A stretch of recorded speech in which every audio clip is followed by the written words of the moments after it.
13 designated pickup and drop-off points to be set up for new taxi fleets.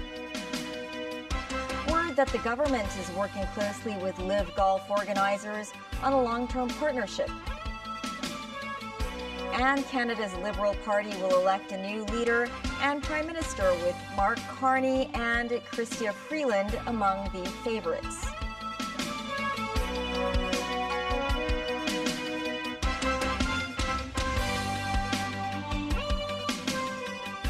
Hello, happy Sunday. I'm Melissa Hekalea, and this is TVB News. 5 new taxi fleets will gradually begin service at the end of the month. Secretary for Transport and Logistics Mabel Chan said today 13 designated pickup and drop-off points will be set up across the city for taxi fleet passengers. She also said fleet operators can set their own fares for booked trips, and the fares can be lower than those charged according to taxi meters. But some in the taxi trade worry this may lead to unfair competition. Mimo Singai reports. The public can reserve fleet taxi through online hailing platforms or go to one of the 13 dedicated pickup points if they want to experience the new service.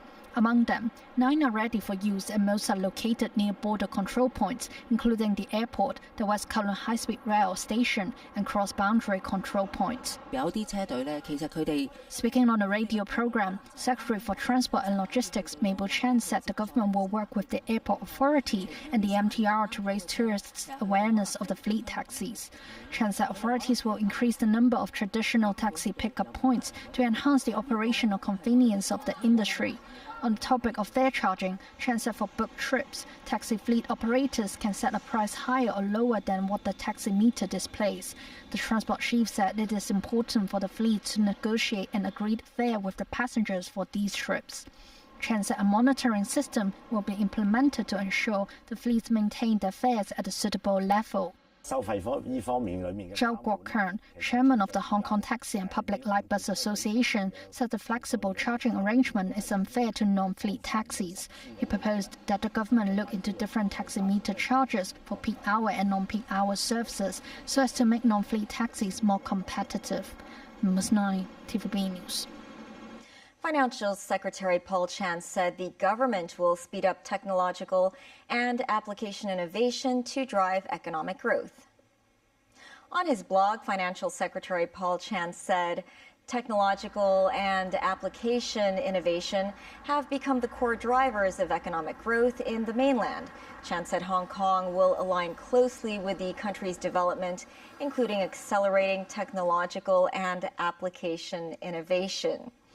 In the budget, the government mentioned setting up a technology enterprises channel to help specialist technology and biotechnology mainland companies prepare for listing applications. Chan said the measure targets market needs. After 3 days of world-class action, the Hong Kong Live Golf Tournament concluded at the Fanling Golf Course today. The Culture, Sports and Tourism Secretary, Rosanna Law, said she wants the organizer to hold the event in the city every year. Samantha Lee reports. An international mega event merged with local elements. Chinese lion dance and an umbrella dance performed during the kick-off ceremony. The final round began with a shotgun start, which means all golfers tee off at the same time from different holes around the course. Spectators from all over the world flock to the Fanling Golf Course. Many of them are looking forward to more live events in the city. It's going to be fantastic here, and the weather is always good, so there's like huge potential here, I think. Golf's a global game now, you know, even the European Tour now and the DP World Tour, it's not just a European tour, as it were, it's a world tour, so seeing the golf game spread out as much as possible throughout the world, awesome, so I don't see why not. Yeah. The latest financial budget proposed exploring a long-term partnership with Live Golf. The Culture, Sports and Tourism Chief paid a visit to the golf course with the CEO of Live Golf. We are working very closely and seriously with the organizer of Live Golf. Our objective is to work out a long-term partnership with them so that they can bring back this wonderful event year after year. The partnership, the intention of both sides to clinch a deal is strong. We have been very graciously approached and gathered. Our discussions have been very constructive, and positive, and we're absolutely working towards an extension, and we're thrilled about it. This is a place that Live Golf wants to be, should be, and will be. This is the second consecutive year that Live Golf has made its stop in Hong Kong. The next event will be held in Singapore from March 14th to 16th. Samantha Lee, TVB News. Canada looks set to pick a measured former central banker as its new prime minister to deal with the threats of tariffs from U.S. President Donald Trump. Mark Carney could become the next leader when the governing Liberal Party of Canada announces a replacement for Justin Trudeau in a leadership vote on Sunday. Nazvi Karim has more. He was the first non-British citizen to head the Bank of England. He helped Canada rebound faster than any other nation from the 2008 financial crisis as central bank chief. And he may be the only person who can take on U.S. President Donald Trump's tariff war. 59-year-old Mark Carney is a heavy favorite to become Canada's next prime minister. The ruling Liberal Party of Canada is holding elections on Sunday to pick a successor to Justin Trudeau, who resigned in January amid low ratings but stayed on until a new leader is chosen.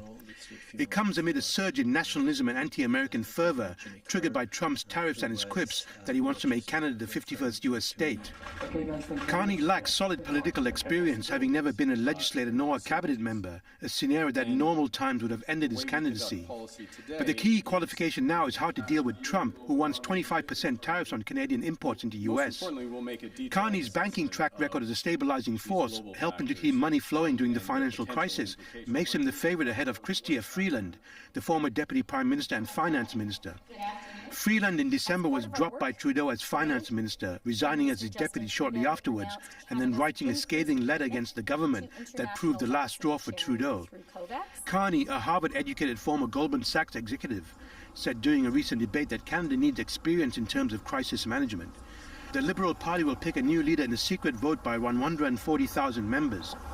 The new Prime Minister will then lead the party into national elections, which must be held by October 20th. That's when the Liberals face off against the opposition Conservative Party of Canada, led by firebrand Pierre Poilievre, a Trump-like populist who promotes a Canada First agenda. Nazvi Karim, TVB News. German election winner Friedrich Merz's Conservatives and the Social Democrats concluded preliminary talks on forming a coalition government on Saturday.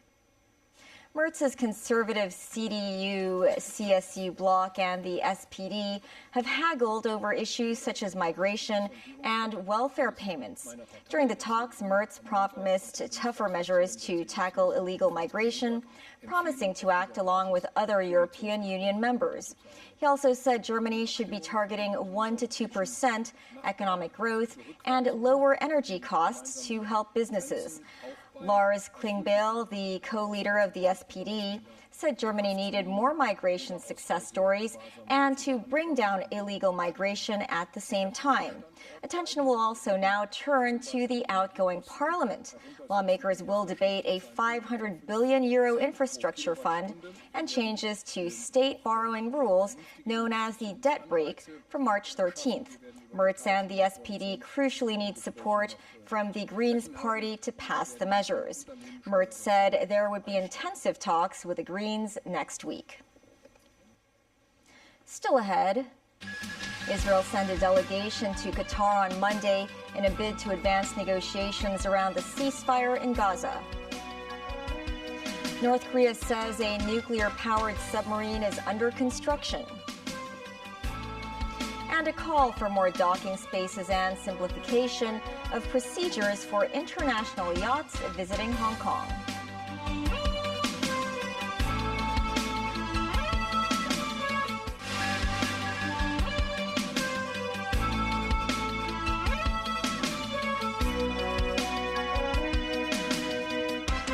Welcome back. Israel said it would send a delegation to Qatar on Monday in an effort to advance the negotiations around the ceasefire in Gaza. Meanwhile, Hamas reported positive signals in talks with Egyptian and Qatari mediators on starting negotiations on the truce's delayed second phase. Daniel Rao tells us more. Israel and Hamas signaled on Saturday they were preparing for the next phase of ceasefire negotiations. This as mediators pushed ahead with talks to extend the fragile 42-day truce that began in January. Hamas said there were positive indicators for the start of the ceasefire's second phase talks, but did not elaborate. Israel also said it was preparing for talks. Israeli Prime Minister Benjamin Netanyahu's office said the country has accepted the invitation of the mediators backed by the US. It added Israel will send a delegation to Doha on Monday in an effort to advance the negotiations.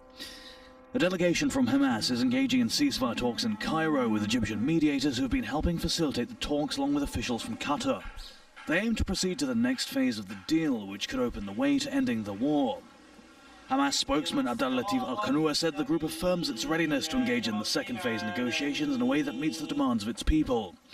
He also called for intensified efforts to aid the Gaza Strip and lift the Israeli blockade on it. In a later statement reporting its delegation's meeting with the head of Egypt's General Intelligence Agency, Hassan Mahmoud Rashad, Hamas affirmed the group's approval of forming a committee of what it described as national and independent characters to run Gaza until elections.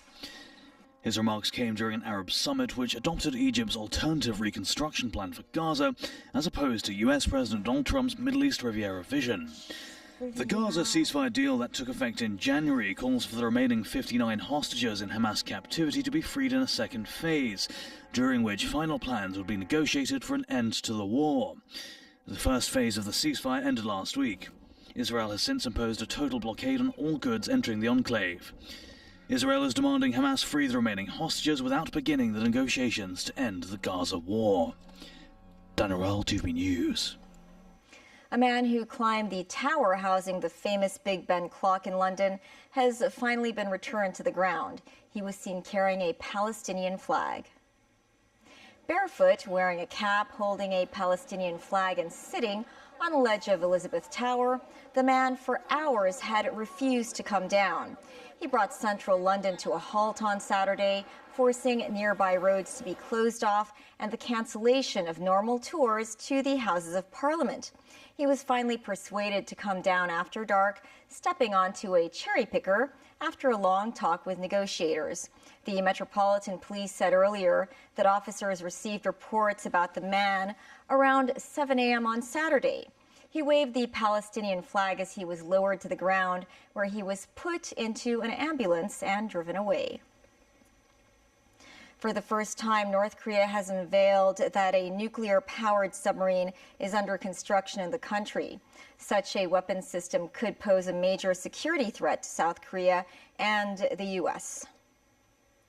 North Korean state media released photos showing what it called a nuclear-powered strategic guided missile submarine. This, as it reported leader Kim Jong-un visited major shipyards where warships are built. The images have not been independently verified. Two of the images appear to show Kim beside the hull of a submarine.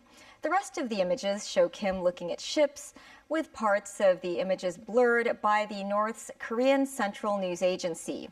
KCNA didn't provide details about the submarine, but said Kim was briefed on its construction. Traveling the world is much easier these days, but how about doing it on a yacht? Sakura Ip spoke to a Danish sailor who started his tour last year, Hong Kong being one of his stops. So, how does it work? Let's take a look. Yeah, let's go. Setting off from Causeway Bay on board his friend's boat, Henrik Sternberg was taking friends to Po Tai O for seafood. Last year, Henrik and his friend bought a bigger yacht and in October began his world tour from Turkey. After visiting Greece, he plans to sail through the Atlantic and Pacific, aiming to pass through Hong Kong by 2028. The longest we could sail on that boat is probably 4 weeks, 5 weeks. We have a lot of water on board, we have a lot of fuel on board. So how does sailing through different waters work? Henrik explains that one needs an international skipper license, which requires 2,500 nautical miles of sailing and passing an exam. Before entering new waters, sailors must notify authorities and display the local flag. After completing immigration and customs procedures, they can dock and explore. While you can save on flights and hotels, docking fees can be expensive. For example, it costs around 2,500 Hong Kong dollars per night in Turkey and about $300 to almost $800 in Greece. Henrik estimates he spends at least 50,000 to 60,000 US dollars a year on docking, food, fuel and maintenance, or about 400,000 Hong Kong dollars. The Cantonese would say "Ho do China." We always joke that sailing is the most expensive world to travel the world for free. Recently, Hong Kong has been keen to develop yacht tourism. He suggests the city should provide more docking spaces and simplify procedures, such as minimizing the notice period for immigration to less than 24 hours. You may even organize, call it regattas, where maybe 10 boats go together and sail, from Indonesia to here. Sailing through Hong Kong Harbour at night is probably one of the top 10 highlights you can do in your life, right? Sailing in Hong Kong water can be challenging because there are lots of fast ferries and boats passing by, so there are specific traffic routes on the sea as well. One of the key routes is the small boat has to yield for the larger vessels. Last year, 68 international yachts visited Hong Kong, staying for an average of 21 days. The government proposes increasing docking spaces by establishing a yacht club south of Hong Kong Station. Lawmaker Perry Yu believes spaces should be reserved for international yachts. He says owning a yacht in Hong Kong can create 5 to 7 jobs, boosting the local economy. Sakurayip, TVB News. That's the news. Thanks for watching. Bye for now.